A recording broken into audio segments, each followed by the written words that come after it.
Hello, my name is Jake Harvey. I'm 21 years old. I just graduated with a bachelor's degree in fisheries and wildlife science from Paul Smith College. And I'm excited to be here today to tell you guys kind of my career path thus far, all the different experiences and opportunities I've had.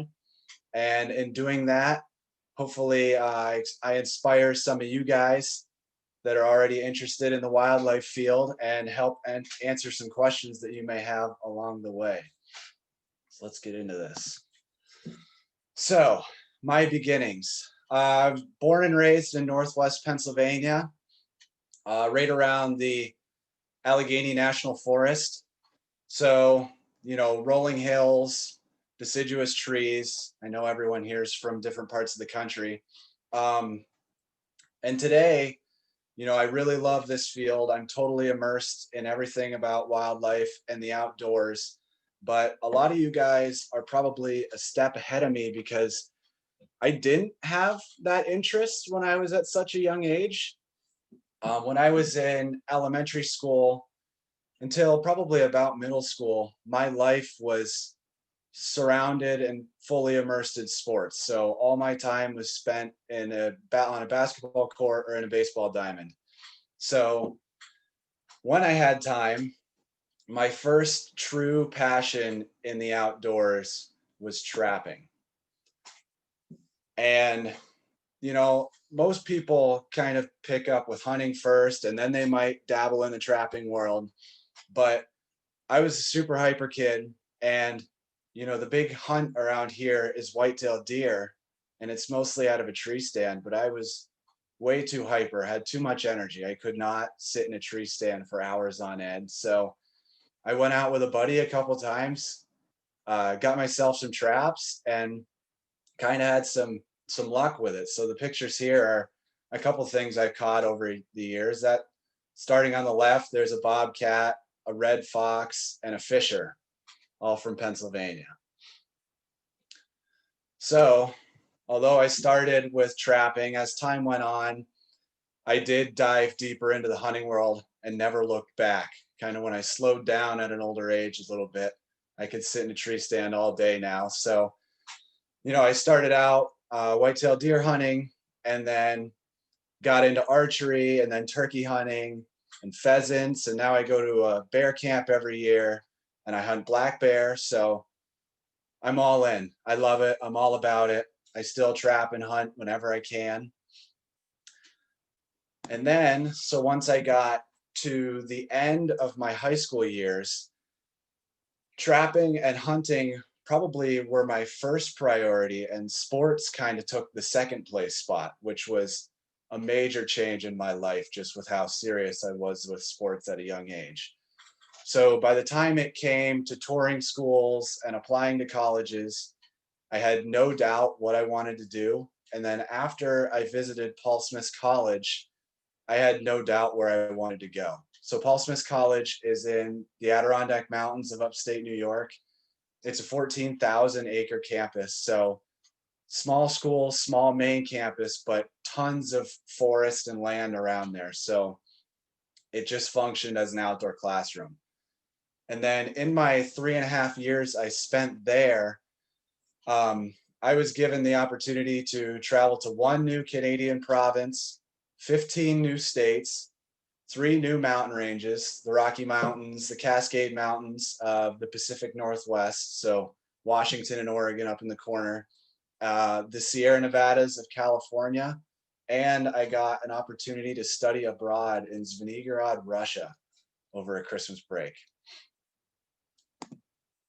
So about halfway through my freshman year of college, I kind of got into the swing of things of how competitive this field is, and where do I want to go with this? What do I want to do? And I decided this was a big move for me to go to Paul Smith's because it's 8 hours from my house. So that's the furthest from home I've ever been for such a long period of time. And I kind of decided, I'll just take it easy the first summer, and I'll just spend it at home, do what I can to make a few bucks, and live it up while I can with my high school friends. But then out of the blue, I got an email about this job in Jackson Hole, Wyoming. And, I'd never been out west at that point, but I was like, well, I've heard of Jackson Hole, and there was a big elk on the flyer for the job. So I thought I'd apply. And next thing I knew, I was headed out to Jackson, Wyoming as soon as my freshman year of college ended. So out there, I was at the National Elk Refuge right outside of Jackson. And that position was mainly, I worked on an irrigation crew. So we were watering grass, and we were growing as much grass, as thick a grass as we could. And then in the winter, all the elk would come winter there. And basically, the more grass we grew, the more elk the refuge could sustain. So that was the goal there. And while that isn't super wildlife oriented, sure, it was for elk, but the elk weren't even there at that point. I didn't see elk. I didn't handle elk. I did take every moment I could to go out with biological aids and anybody working there. So I got to do some wolf surveys, spend some time looking at dens, and then any old wolf kills that were still intact, we would remove the lymph nodes, so back in here, to get tested for chronic wasting disease. So those were my first experiences there. And then this was kind of a day on the job. So $1 million views all day long. Couldn't beat it. I loved every second of being out there. And then coming back to school, I had such a great summer, and I came back to school with just a different mindset.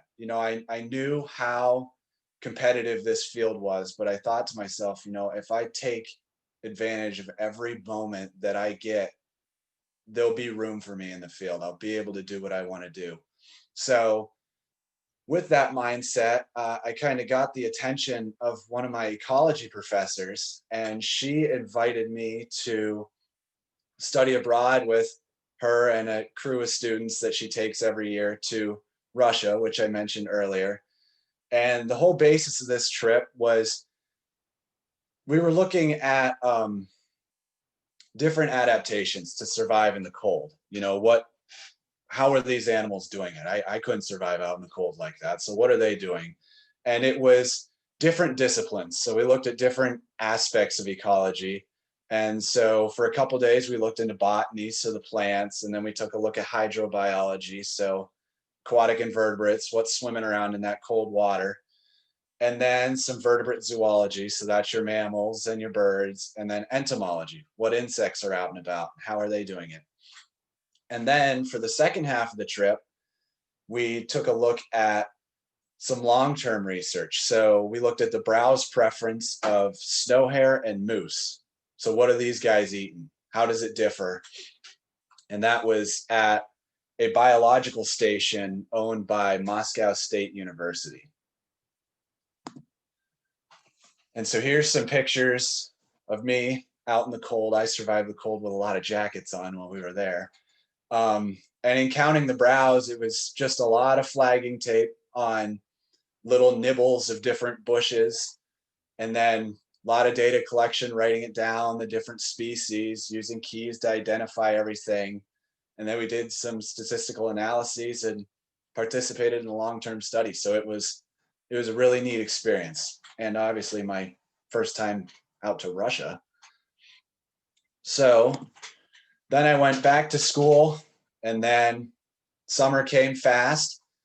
So the summer after my sophomore year, I was a technician on a PhD project out in Washington State. So this project was basically analyzing the natural wolves that were recolonizing Washington. What impacts are they having in that state, whether they're good or bad? So kind of the sector of the project I was on had to do with mesocarnivores. So these mid-sized predators, the bobcats and the coyotes, are the wolves harming them? Are the wolves benefiting them? So we would use foothold traps, just like I used back in Pennsylvania. And we were trapping these animals, immobilizing them. So we were giving them some drug to put them to sleep, and then putting a radio collar on, so they had some jewelry, and that would just tell us their location. And then we could kind of analyze what was going on where. And that study's still ongoing. So they're still out there collaring animals and then releasing them, and they're doing fine, living their lives with a collar. So here's a picture of me with the first female coyote we trapped. And then in my hand is just some saline. So we gave them some fluids to make sure that they weren't dehydrated when we sent them back out in the heat. And then when that summer was over, I headed back to school and got really involved in the Wildlife Society for my junior year. So the Wildlife Society is just a group, and different colleges will have their own chapters. So it's all about networking and meeting professionals and just kind of filling in basically, the globe if you're involved in the Wildlife Society on what's going on, what you're doing, how you're doing it.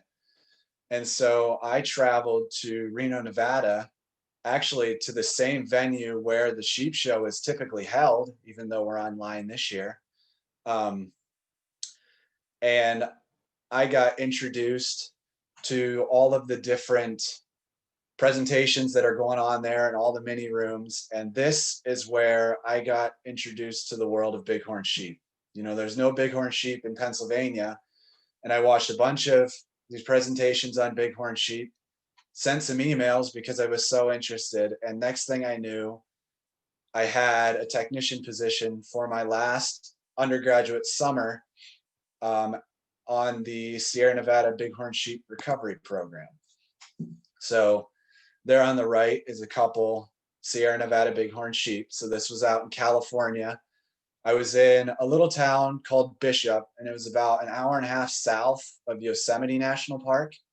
And then there's just a picture of me that's actually a lion trap on my back, mountain lion trap in the Sierras.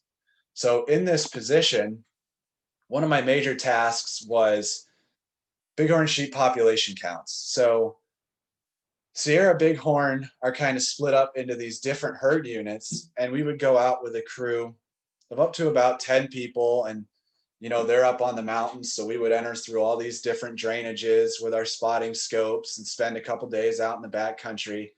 And we were able to count almost every ewe and individual that was in those herds. So with that many people, we were able to get it done just on these longer trips. And since I'll go to this next slide first. So that is a view. I actually took that picture through a spotting scope. So that's what I'd be looking at, for hours on end. And you'd be saying, what sex are they? How old are they? And just counting, whose lamb belongs to who and that kind of different things. But those sheeps they're so hard to access, and at those high elevation on a daily basis, most of my work had to do with mountain lions. So these mountain lions are involved in the recovery program because, mountain lions think sheep are pretty tasty. So a lot of the lions in the area were collared. So this picture on the left is what it would look like if I were to log on to the website and look at the collar locations. So every one of those little points, you can see there's stars and circles, and they show kind of where that lion was when we got a location of it. And when those locations cluster up real tight, you can assume that lion's eating something tasty there. So that's where I would come in. And when we got a cluster like that, I would get some coordinates and I would go check it out. And oftentimes what you would find is a scene kind of like what's on the right there is, they need to eat too. So basically I was just making sure that it wasn't sheep. And then I would just take some general data and get on with the day. And then on more exciting days, when we would get trail camera pictures or news of an uncollared lion, I would get to be involved in trapping and collaring those lions. So this was the first female lion that I was able to catch. And you can see we were being coronavirus safe. I got my mask on there. And so we caught them in cage traps. And then we would immobilize it just like the coyote in that picture a couple slides back. And so after it was sleeping and easier to work with, we would swap batteries, put a new collar on, do whatever needed to be done, and then send that animal on its way unharmed.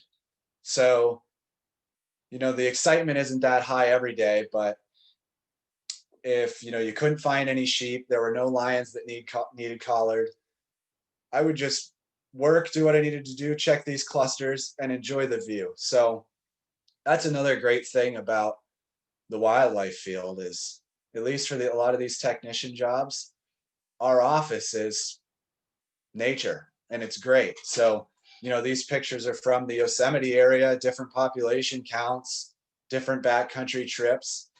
So there's just so much more to appreciate rather than those few moments that you do get to directly handle, or those really exciting moments. You can always just take a step back and look at the view and say, well, my job's not really so bad after all. So here's some more pictures up way high.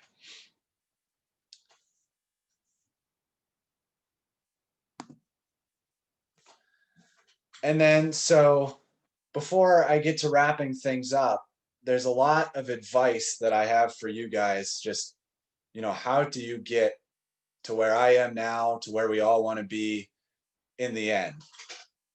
So, first of all, I started late. So when I got into college, I didn't have any wildlife experiences other than my own recreational hunting and trapping.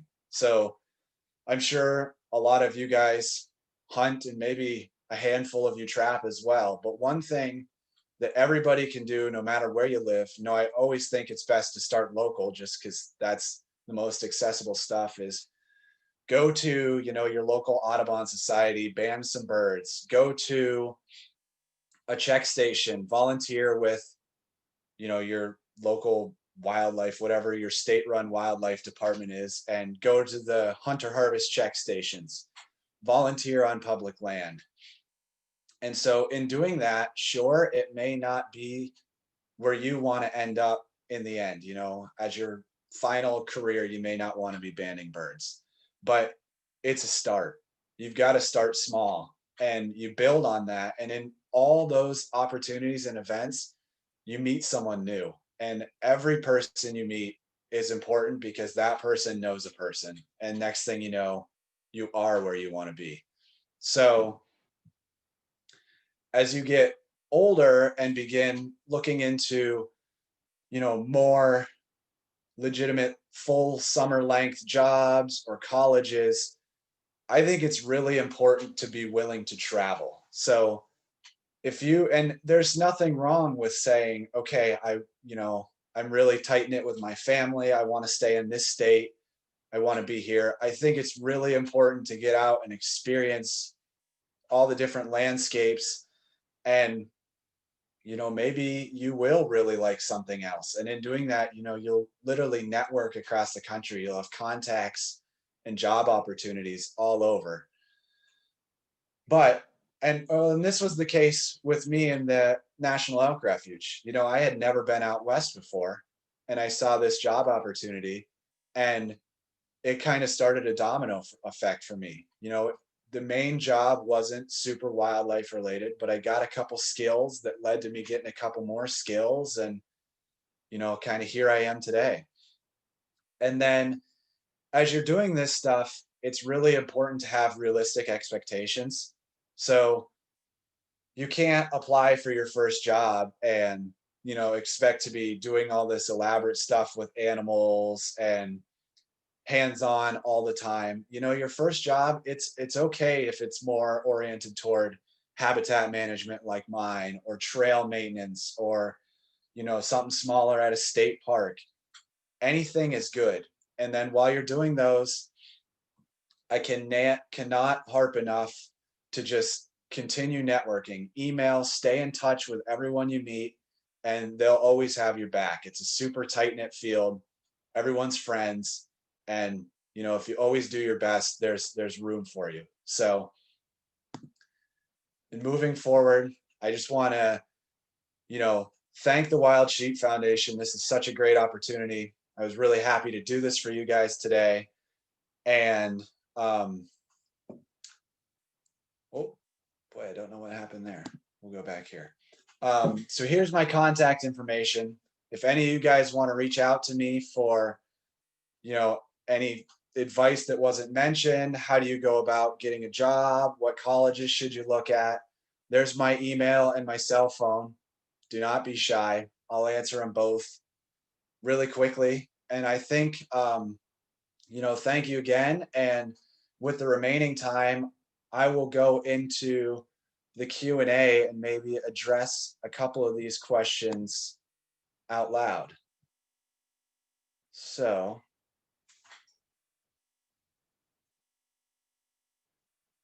let's see. Do you still play sports? I still love sports. I do not actively play because, there's no leagues anymore or anything like that. So no, I'm no longer actively playing sports, but they're still a big part of my life. What kind of animals do I hunt? I mentioned that, bear, turkey, black bear. There's no grizzly bear in Pennsylvania. Getting a phone call here. And I think we are pretty much out of time. So thank you guys again. And I will let you guys get into your next thing. So thank you. And I'm going to sign off now.